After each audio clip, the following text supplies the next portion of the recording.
दवाई खा के जो मर जाए यार। ले रख। कल हम किताब खरीद के लाए कि ये लाइन हम पे भी लागू होता है कि हम भूल चुके हैं कि एक शीश मेरे भी तन पर, ये हम भूल चुके हैं। अंदर क्या प्रॉब्लम है फिर आँख और ये नाक के अंदर। तो इतना निडर होकर बोलते हैं, कहीं केस उसका डर नहीं लगता है?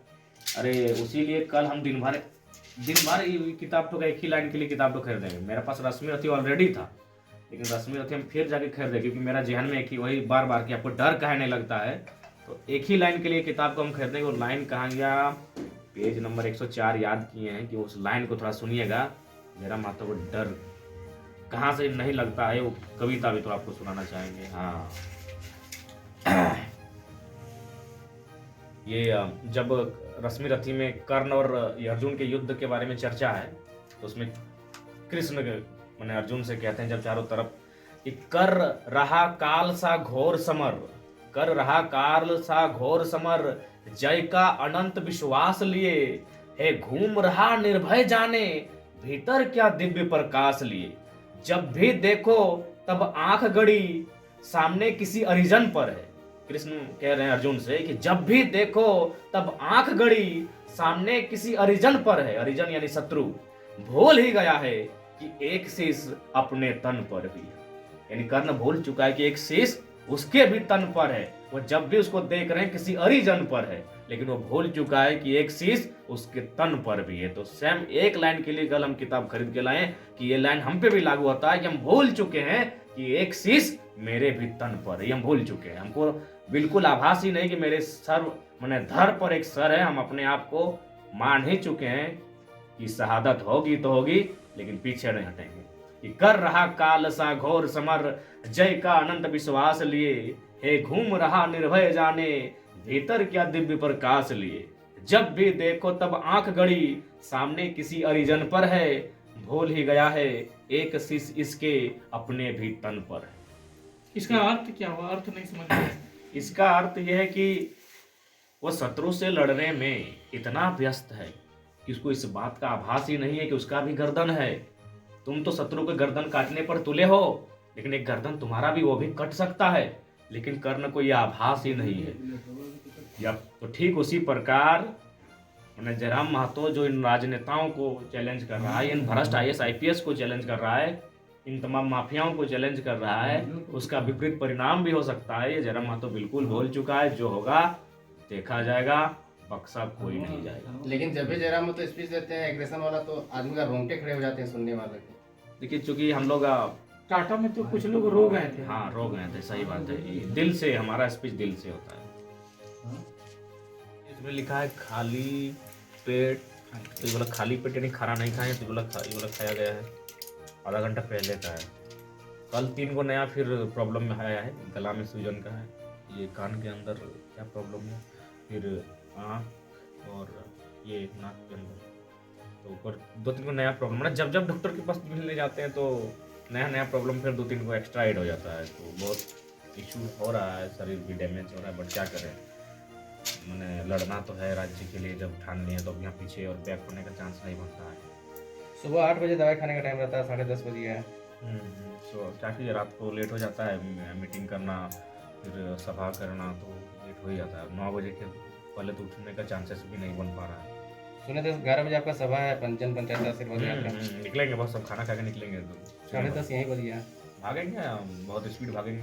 नहाए भी नहीं? नहीं नहाएंगे भी नहीं, और खाना भी गाड़ी में ही चलते चलते खाया जाएगा। क्या हाफ पैंट में ही चलने वाले हैं क्या? वैसे हमको आपत्ति नहीं हाफ पैंट से, लेकिन चूंकि पब्लिक में है और थोड़ा सा मैसेज ठीक नहीं जाएगा, इसलिए ट्राउजर एक चढ़ा लेंगे। इतना बीमारी होने के बाद भी आप सभा कर रेस्ट क्यों नहीं करते? देखिए रेस्ट अब करेंगे, लेकिन आज सभा कल करेंगे, फिर एक दिन रेस्ट करेंगे। 2 दिन सभा, 1 दिन रेस्ट, इस तरह चलेगा, लेकिन रेस्ट नहीं हो पाएगा।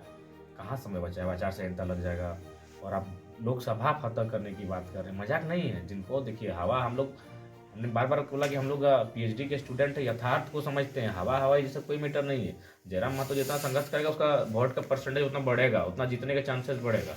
हम कोई बीजेपी और जमीन नहीं है कि मेरा कोर वोटर है या आंसू है जो मेरा गांव में वोट बना हुआ पहले से 20 साल की पार्टी है।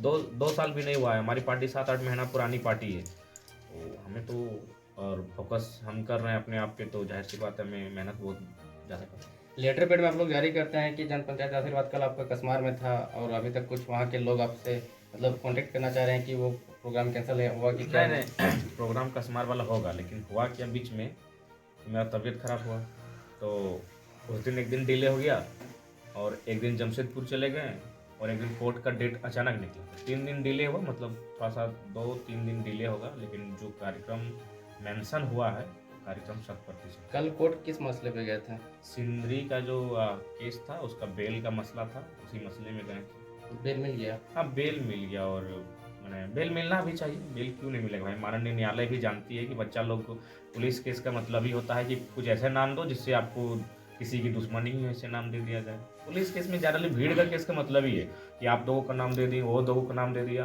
तो इसी टाइप से नाम वहाँ दिया जाता है। चुनाव लड़ना है इसीलिए बेल ले रहे हैं क्या?